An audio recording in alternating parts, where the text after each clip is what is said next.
Alors, Cassaré-Bazin, c'est une ancienne maison de chauffage et de plomberie. Et nous sommes spécialisés dans la rénovation des vieux bâtiments dans la ville de Lyon. Plus particulièrement la rénovation énergétique sous l'angle du chauffage et la rénovation aussi des salles de bain pour un meilleur confort du particulier. Nous, l'enjeu, c'est un enjeu économique, c'est-à-dire qui nous permette de vivre, mais un enjeu aussi écologique où il faut qu'on arrive à convaincre le client des bienfaits de nos solutions. Nous, on travaille principalement sur Lyon, donc la ville, et on a principalement la contrainte des bâtiments qui nous oblige à travailler beaucoup avec le gaz. Et donc les chaudières gaz très haute performance sont une solution, qui sont ce qu'on appelle les chaudières à condensation, qu'on couple avec une connaissance. On essaie d'informer le client du gaz vert, tout ce qui est gaz écolo, de façon à ce qu'il culpabilise moins sur la solution gaz qui malgré tout reste la seule possible sur des immeubles comme Lyon Intramuros.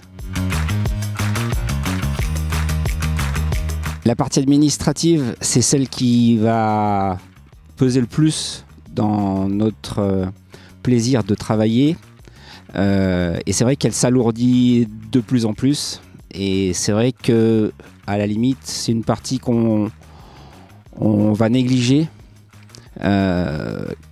pour favoriser plutôt la partie conseil en connaissance, parce que le client, il est perdu.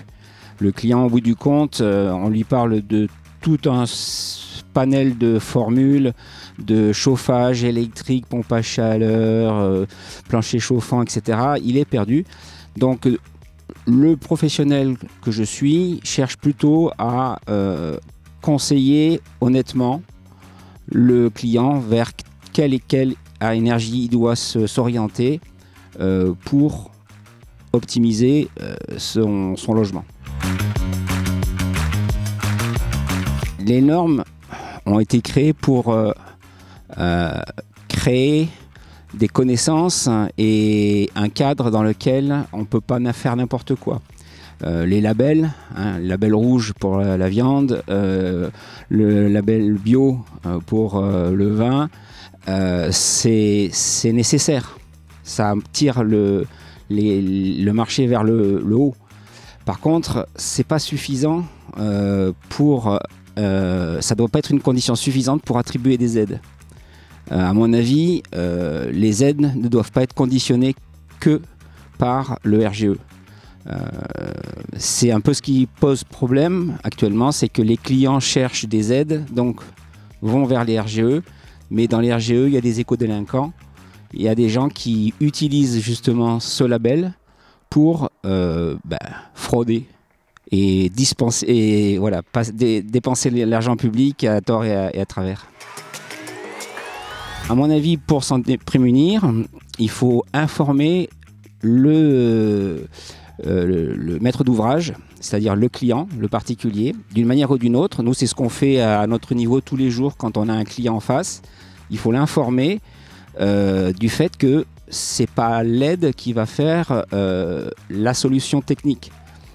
C'est la compréhension du sujet, l'adaptation au bâti et surtout la conscience écolo qu'il a ou pas pour pouvoir faire un travail. Après, le reste à charge, il est ce qu'il est. On peut se le permettre ou pas, mais au moins, au bout du compte, il ne faut pas juger son chantier par rapport aux aides qu'on peut avoir.